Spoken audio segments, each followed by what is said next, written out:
Welcome to Rational Alchemy. Today's going to be rather interesting because it's actually going to be rational therapy. And boy, do I need therapy. I am joined here at Bret Batterman's house. Bret is one of America's leading sound engineers and also a musician on the side, he told me. So that's kind of interesting. So we're in a little bit of a different location. I'm joined today by Faith. Faith, welcome. Thank you, Nigel. I'm so happy to be here. Why don't you tell us just a little bit about what you do and how you do it? Yeah. I'm a licensed professional counselor and board-certified music therapist with a private practice here in Longmont called Soundwell Music Therapy. And I work with teens, young adults, who are dealing with mental health issues that they're interested in finding other ways to work through besides just traditional talk therapy. It's kind of interesting because I did a little bit of research, obviously, as I always do. And I was amazed at the number of topics that music therapy can actually help. And I'll let you go in depth on these, but reduce anxiety and pain. I'd never thought of music therapy to help with pain. That's a really interesting one. Improve mental health. That one I did know about. But I was actually surprised that these are actually scientifically proven to work. So this is not one of your woo-woo things. This is real. And there are other benefits as well, like memory. It can actually help memory, which means I need a lot of music therapy. Why don't we look into a few of those subtopics and talk a little bit about them? Where would you like to start? Well, I think maybe a good place to start would be on how music therapy can assist with anxiety, since that seems to be a common thing that so many of us are experiencing. And part of the way that music therapy, and I guess you could say music in general, can help with anxiety is the multi-dimensional impacts that music has on us, neurologically, physiologically.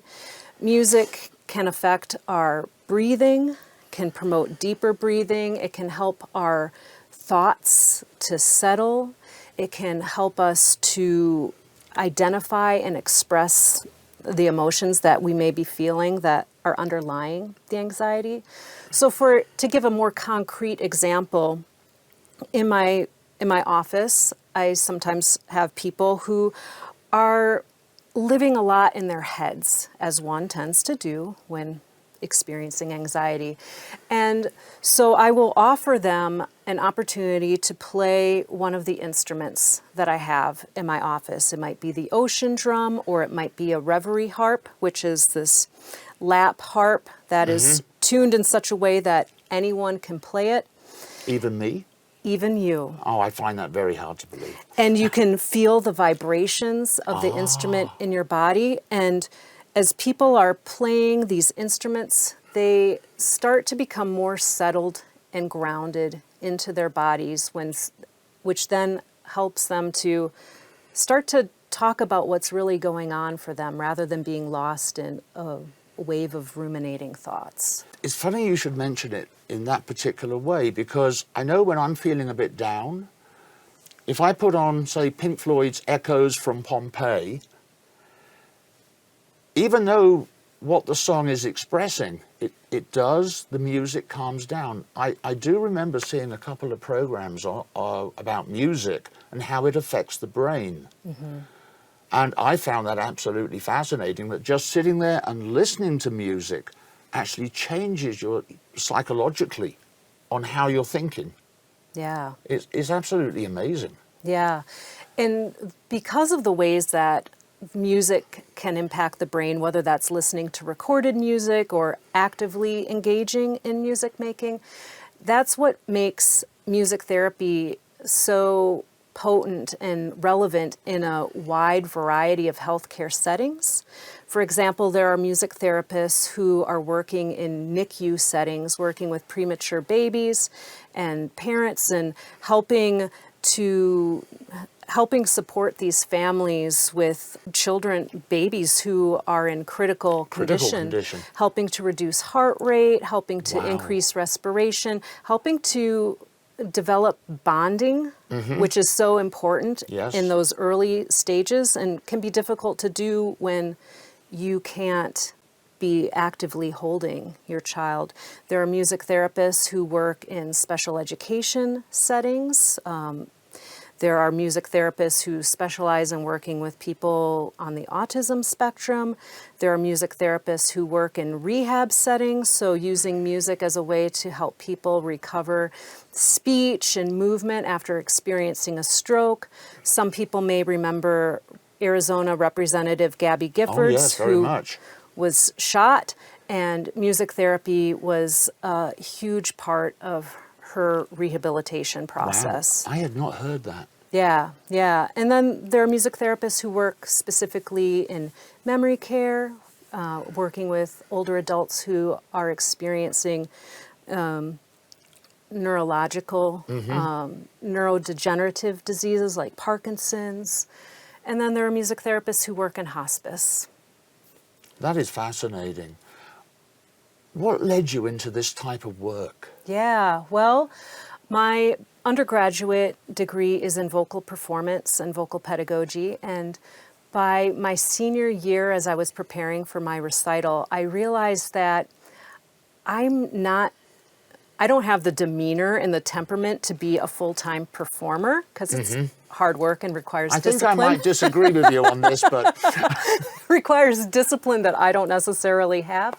What was fascinating to me about having to learn the music was just the psychological and emotional process that you go through to learn a piece of music, to connect with a piece of music, to then get on stage and perform a piece of music where you have nothing to hide behind because your voice is you. And then to be able to communicate your intention to the audience and have them respond. And I realized I would like to support other people in being able to do that, to be able to really embody their voices and to feel confident in speaking their truth. So my voice teacher at the time gave me a brochure for the music therapy program at Naropa University in Boulder. It was part of the transpersonal counseling psychology program. And after spending a year in South Korea, being an expat, I decided to apply to go back to school and... Just briefly. Yeah. Korea, what were you doing in Korea, for goodness sake? And I'm assuming South Korea rather than North. Yes. Good. Yes. Yeah, I was teaching English as a foreign language to young children. I got a job there, and it was an amazing experience. Through that, I was able to sing with a Korean choir where we performed a televised performance of Beethoven's Ninth Symphony. We competed in contests, and it was lovely. But at a certain point, I developed a respiratory illness that affected the upper range of my voice. Oh, dear. Which then sent me into an existential tailspin. Yes. I had been, up to that point, I had been so identified with my voice, like, who am I if I can't sing? And I took that as a sign from... Whatever. Yeah, exactly. Whatever, that it was time for me to find a different direction. And that's when I remembered that I still had this brochure for the music therapy program at Naropa. Made my little audition videotape that included footage of me playing the piano and singing to a group of Korean kindergartners and doing some improv with my voice. And I Do you still have that tape? I would love to see that. I really would. No, because I sent it in. I only had one copy. Yeah. Yeah. And so, so that's what brought me to Colorado. And when I came to Colorado, I just thought that music therapy was music psychotherapy. You're doing psychotherapy and using music. But then I learned that is not the case. It is as broad of a profession as I just described. Right, right. Now, we were talking before we started recording the show, and we were talking a little bit, and a little bit of research that I did suggested that anyone that thinks they may need this should go and see their practitioner, their general practitioner first. And you then said, no, Nigel, that's not true. Could you explain that?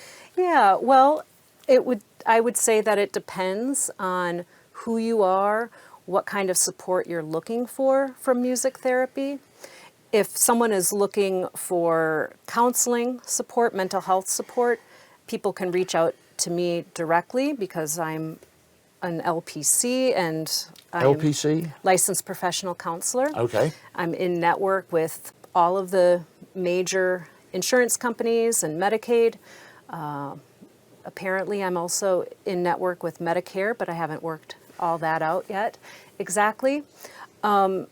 But in other cases, for other conditions, it may be more appropriate to talk to your doctor about it because you might need to get an authorization to receive music therapy. So sometimes they do need a referral. Sometimes. Or sometimes you do need a referral. Yeah, but there's also the Colorado Association for Music Therapy, where there's a whole list of music therapists practicing all over the state, and you can also reach out to them. Many of them work with the Medicaid waivers, Okay. and so they can be contacted to work with families who have children who are terminally ill and receiving palliative and hospice care, or music therapy services to work with people who have a Medicaid waiver, who have developmental Yes. disabilities, which is also another large area that music therapists work in. At a guess, how many music therapists do you think are, say, just in Colorado? Oh, I think the latest number is maybe 200. Wow. There aren't many of us.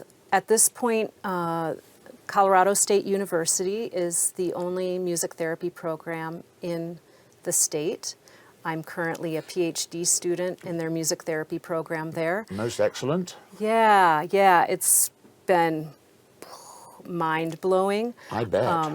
And the program currently between their undergrad and their master's program, I believe there's about 40 students. Oh, okay.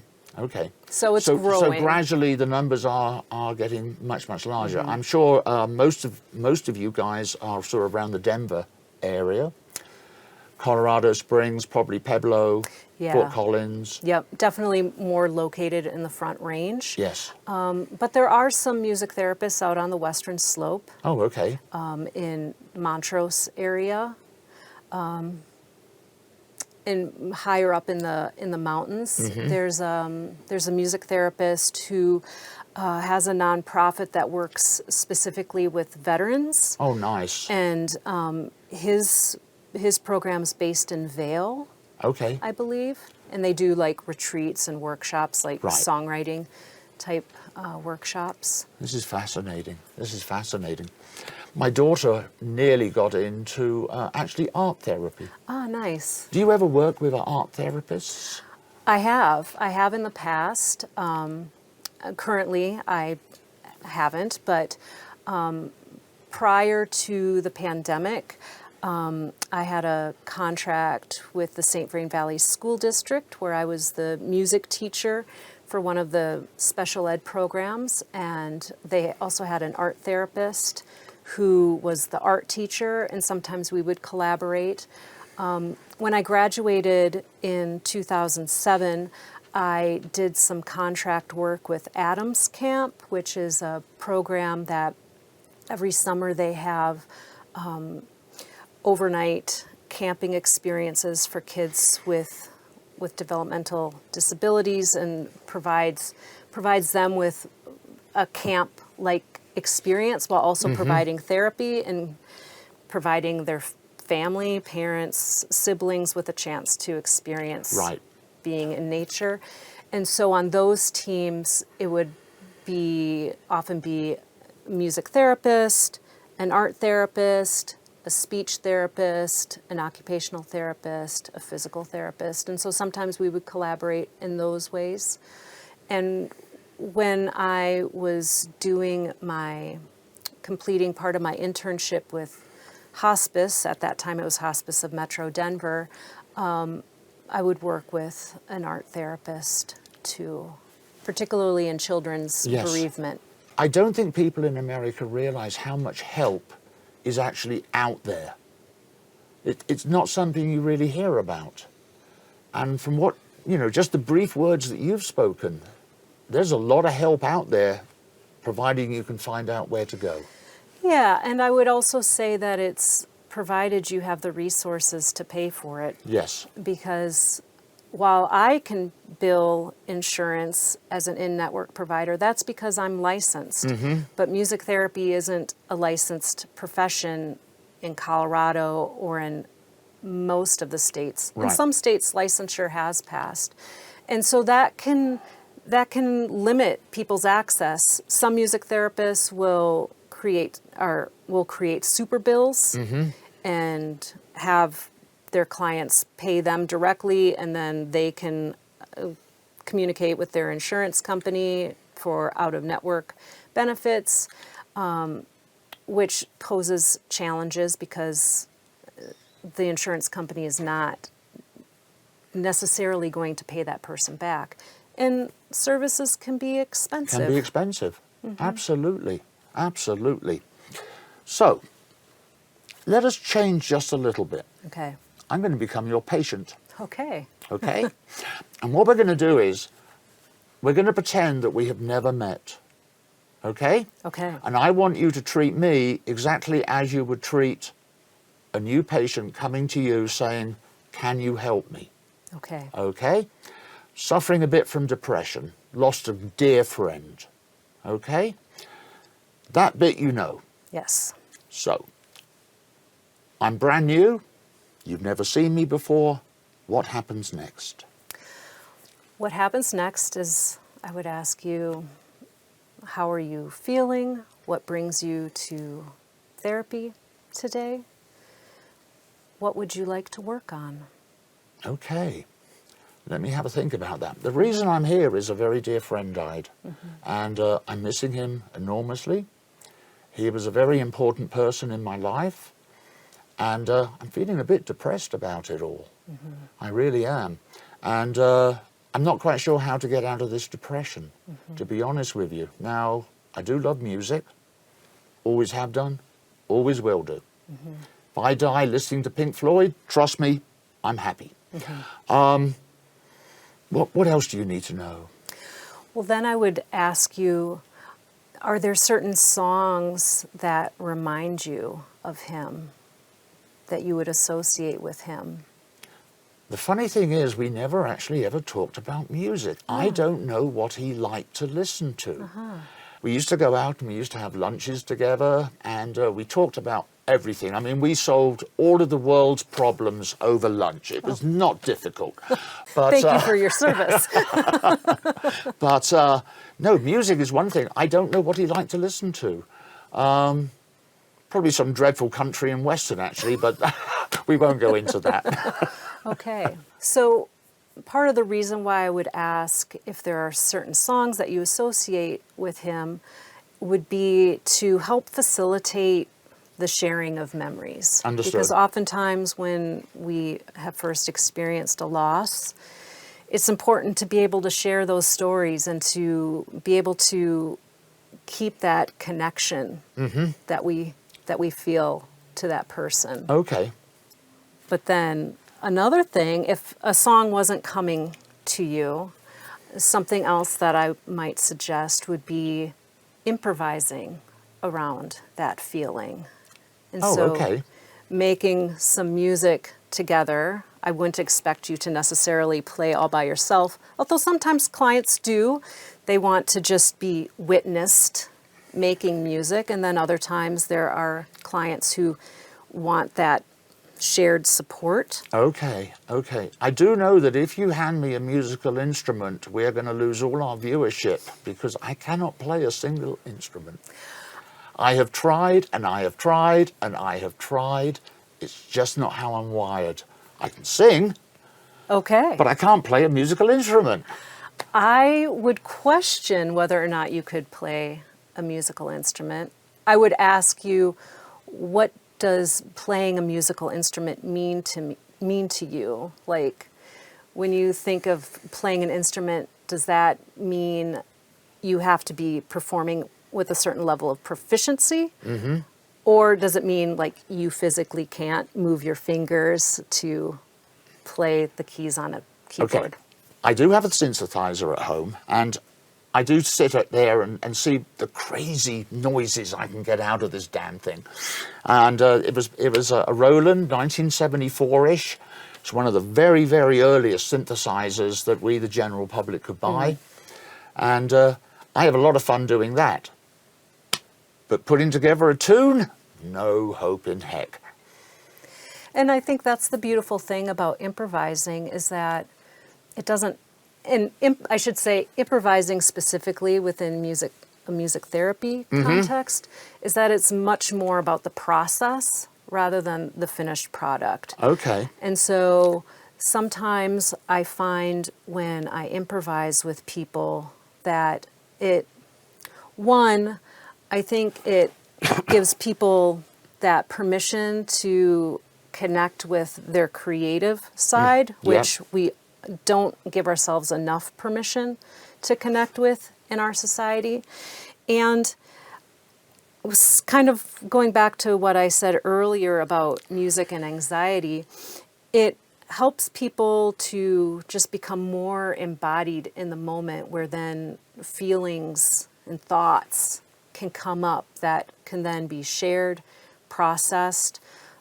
Sometimes people will start to cry because the music, for whatever reason, on whatever level, whatever's going on in the person's mind and heart, has opened the door. It triggers something. Yeah, it's opened the door to allow these feelings to be expressed that need to be expressed. Do you want to try it with me? Are you open to it? I'm open to anything. Okay, Come on. I'm perfect. 72 years old. I've got nothing to lose. And everything to gain. And everything to gain. Let's do that. Sounds good. We will be back in just a second.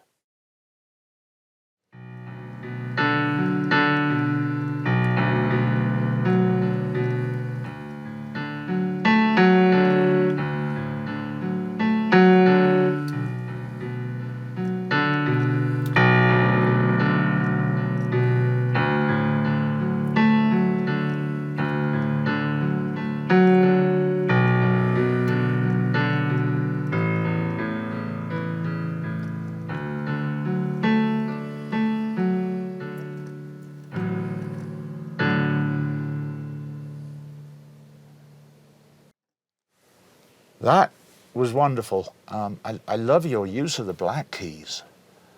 That was really clever, and that was a beautiful set of chords. They're all sort of intermingled. And there endeth my musical knowledge. Well, I appreciate what you said about the black keys, because I find that when I'm improvising with clients, that sometimes just having us play on the black keys makes it feel a bit more accessible.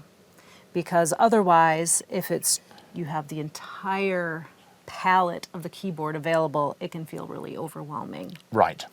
So I would like to, I'm just going to play a very simple kind of musical container. Okay.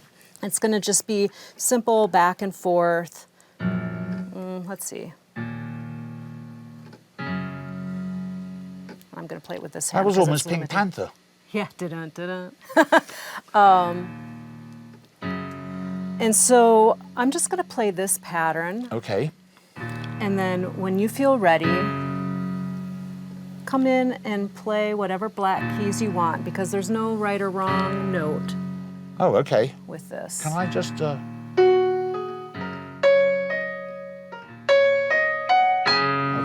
Yeah, exactly. And as you're playing, you were talking about feeling feeling depressed with the loss of your friend. Yeah. As you're playing, see if you can connect to that feeling. Okay. You see, when we had that little break, one of the things that we discovered, which I didn't know, was that Kirk loved the blues, and amazingly, he loved Cream. One of the shortest lived bands in the history of rock, and one of the most remembered named bands in the history of rock, just because of what they were able to produce between the three of them. Yeah. And, you know, it was Eric Clapton, Ginger Baker, Jack Bruce at the top of their game. Yeah, remarkable music they came out with. But anyway, okay. And so I wonder how that knowledge is going to influence what you feel the next time you hear their music. Actually, when I get home, I'll tell you right now, I'm going to listen to Spoonful. Because I know that if Kirk really liked Cream, that would be one of his favourites. And maybe even, Train Time as well, because Kirk was so into steam engines. Nice. So, neat. Okay. So you just want me to cut in? Oh, Yeah. dear. Oh. Again, there's no right or wrong. I'm gonna watch your fingers for a little bit, see what you. Oh, I see. So I've never played a keyboard.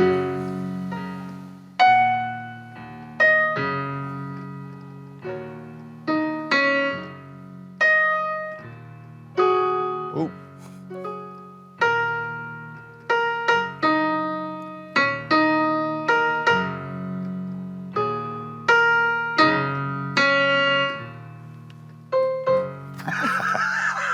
You got to throw in a white I had to note throw there. in a white key. I can't be a black key only man. Don't limit me. I see what you're saying. Because I was able to keep an eye on what you were doing and sort of try and improv in underneath it. Exactly. Because I, being on the high end of the keyboard, it was actually over you, but... And that's the point. And that's the point. Ah. I'm the music So, that I'm so providing you're like is just a background, support. your background support, and then I'm trying to fill in the little bits and pieces that you get so terribly wrong. I've got it. Yes. No. Do you want to try something else? Yeah. I'm really getting a good feel for this, and then I think it'll be time to say goodbye. Okay. Okay. So let's have another little do a different. Yeah. Can you do a different Yeah. key set? Still with black keys, or No, let's should we do the intermingle a white? little bit. Okay. Okay. Because So, I agree with what you said. The black keys sound so much warmer, rather than the coldness of. See, that's cold, but that's just There's a that little little bit bit of warmth. warmer. Just gives you that little bit extra. Okay, yeah. good. Yeah. So And that's the first time I've ever played on a keyboard like that. Oop, second time now. second time now. Perfect. If we're gonna do, if we're gonna incorporate some black notes, then we'll be having to define a key signature so that Okay. we can make sure that the black notes that you Okay, play now you do fit realise in. that whizzed over my head about as quickly as a software release. So that's why I'm going to make it easy Okay. for us. Oh, easy is good.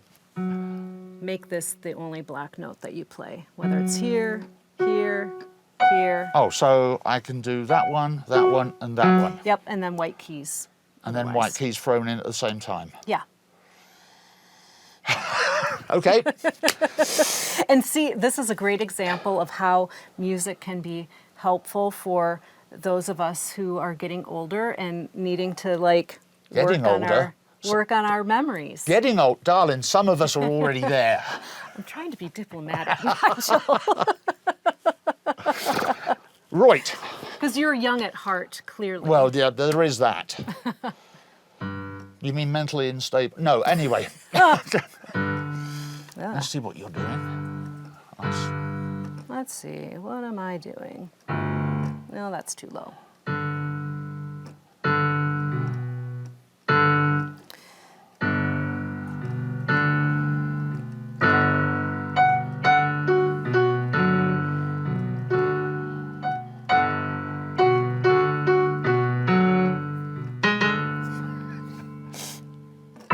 You have to break the rules occasionally. I'm going to turn into that character from Sesame Street, the composer who That's right. starts banging his head on the piano. Well, what we've just proved to everyone that's watching this video is I'm not Keith Emerson or Rick Wakeman. Oh, well. But what was that like for you? I mean, It was given what you interesting. were saying that you don't play. I wish I had had you as a music teacher when I was 13 or 14 when I first tried to learn the piano, because the person that tried to teach me was just, well, these are the chords you need to know, and Yeah. it was not fun. It really was not fun. But this, I'm really getting sort of the feel of it, which of course is what you want out of your patients, Exactly. is to feel what they're doing. Thank you so much for joining us today. This has been an absolute experience, and I love what we're doing, and this is really good. And I'm going to go home and listen to Cream. Excellent. I really am. Good. And hopefully there's no one in the house, which means I can run everything at volume 11. A la Spinal Tap. Yeah. Faith, thank you so much for joining us today, and thank you so much for explaining the behind the scenes of what music therapy really is and all the different facets that it can cover. It's absolutely amazing. Thank you so much. You're welcome, Nigel. Thank you. Everybody out there in viewerland, I hope you have found this interesting as a rational therapy. I was unsure on how today was going to go because everything we've talked about in the last 10 minutes is 100% true. I did lose a very dear friend last Friday, and I'm actually feeling pretty darn good at the moment. And a lot of that, of course, is because of Faith, her personality, and what she was doing on the keyboard. It was absolutely fascinating. I'm Nigel Aves, your host. We're not quite at the Captain's Lounge Studios at the moment. We're at the Bret Batterman Studios here in Longmont. See you next time, and we've got a really interesting program coming up for you in the near future. Take good care, stay safe. Bye-bye. Thank you.